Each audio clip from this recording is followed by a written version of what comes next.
À 700 km au nord de la zone active de combat, à moins de 30 km de la frontière estonienne, une base aérienne russe se croyait hors de portée. Sur le tarmac sombre, 4 imposants avions de transport Il-76, entièrement ravitaillés, attendaient leur rotation matinale. À eux seuls, ils représentaient près de 200 millions de dollars de capacité de transport stratégique, une ressource essentielle, stationnée dans ce qui était considéré comme une zone sûre. Les opérateurs radars, concentrés sur leurs écrans, scrutaient l'horizon sud, redoutant l'arrivée improbable de missiles de croisière ukrainiens ayant traversé des centaines de kilomètres d'espace aérien russe. Mais cette vigilance était mal orientée. La menace ne viendrait pas du ciel lointain, mais de l'obscurité toute proche. Dans les forêts denses situées à quelques kilomètres du périmètre, une équipe de sabotage avait déjà contourné l'ensemble des systèmes d'alerte précoce entre Kiev et Moscou. Leur arsenal était rudimentaire, chaque unité coûtant moins de 3000 $, insignifiant face au système de défense multimillionnaire qu'ils allaient pourtant neutraliser. Invisibles pour les radars,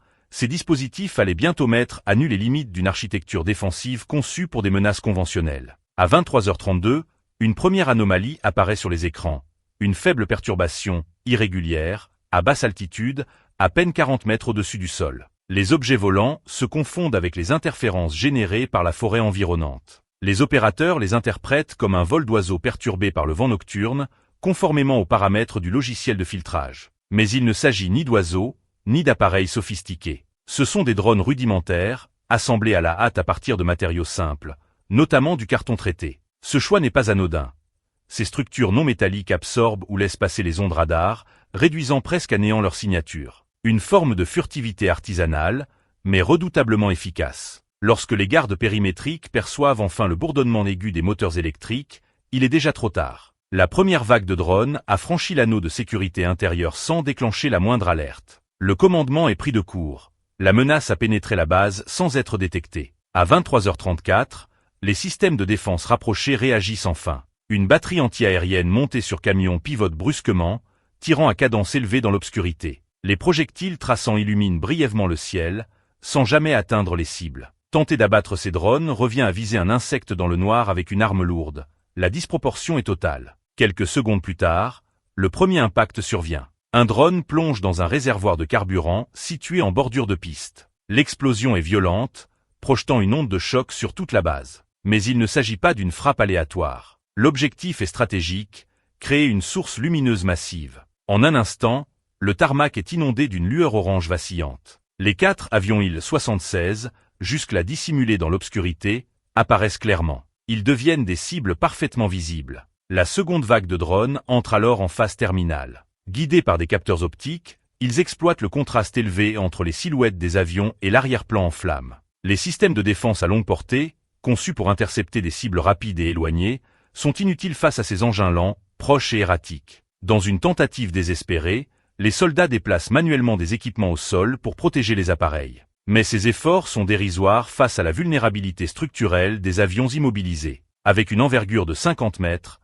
chaque Il-76 constitue une cible immense. Un second drone s'approche, stabilise sa trajectoire, et percute l'aile d'un avion, précisément à l'endroit où les réservoirs internes rejoignent le fuselage. L'explosion secondaire est immédiate et dévastatrice. En quelques secondes, l'appareil est réduit à une masse en fusion, projetant du carburant enflammé dans toutes les directions. Ce premier impact déclenche une réaction en chaîne. L'incendie génère une signature thermique intense, saturant les capteurs infrarouges des systèmes portables utilisés par les défenseurs. Les missiles deviennent inefficaces, incapables de distinguer les cibles dans un environnement désormais saturé de chaleur. Les troupes n'ont que quelques instants pour s'adapter, mais la situation est déjà compromise. Ironiquement, le feu qu'ils tentaient d'éviter devient leur principal obstacle. Les systèmes de visée sont aveuglés, les écrans saturés de blanc. Dans ce chaos lumineux et thermique, la défense perd toute cohérence. En quelques minutes, une base supposée invulnérable est transformée en un champ de ruines en flammes. Cette attaque, reposant sur des moyens simples et peu coûteux,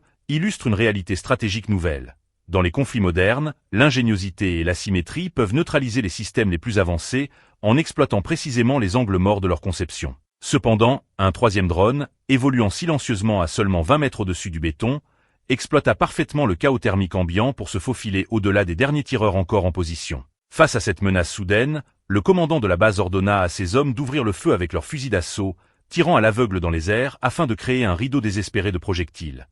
Une décision révélatrice d'un état de panique extrême. Les balles retombaient dangereusement sur leur propre position.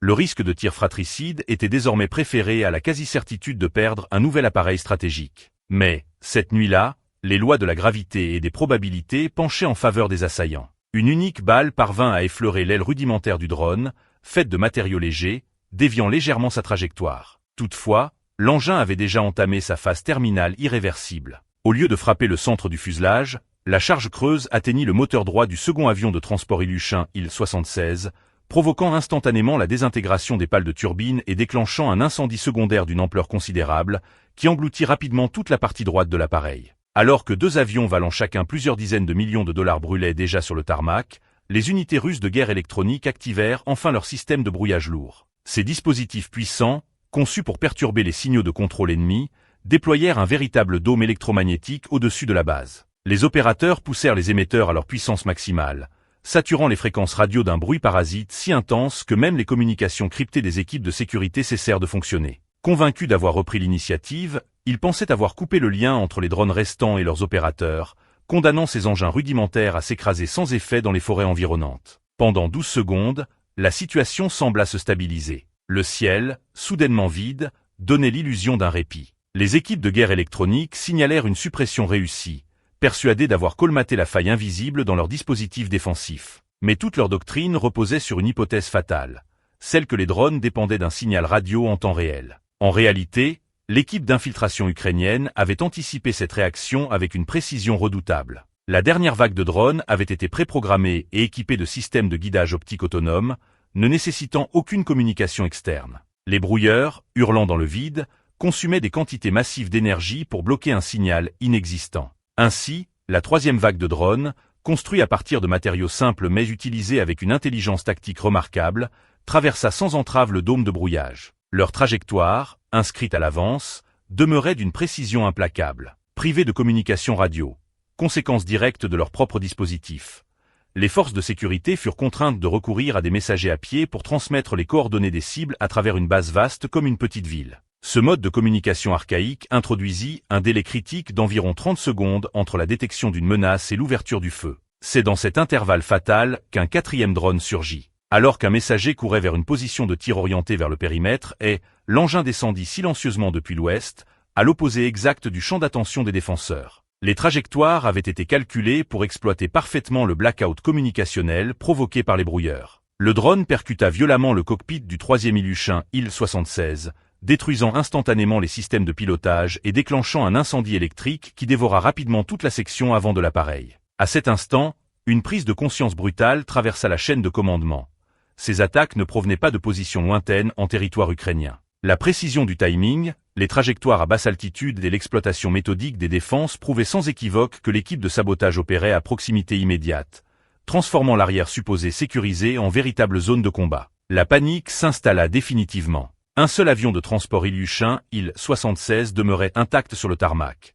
Une cible finale estimée à 50 millions de dollars. Les équipes au sol se précipitèrent pour démarrer les moteurs, espérant déplacer l'appareil vers les zones d'ombre du complexe. Mais la mise en route d'un tel aéronef est un processus long et complexe, impliquant l'activation de systèmes auxiliaires, la pressurisation hydraulique et une surveillance thermique rigoureuse. Les pilotes, pressés par l'urgence, écourtèrent les procédures de sécurité. Les moteurs massifs s'éveillèrent lentement, atteignant leur régime de ralenti, générant une signature thermique intense, un véritable phare infrarouge dans la nuit glaciale. En tentant de fuir, ils venaient involontairement de résoudre le principal problème de ciblage pour le dernier drone. Celui-ci, qui avait momentanément perdu son verrouillage optique à cause de la fumée épaisse, détecta immédiatement la source de chaleur la plus intense du champ de bataille. Il vira brusquement, guidé par un algorithme simple mais redoutablement efficace, et s'aligna sur sa cible. Au sol, les défenseurs assistèrent, impuissants, à l'approche silencieuse de l'engin. Le pilote aperçut brièvement son ombre traverser les lumières d'atterrissage,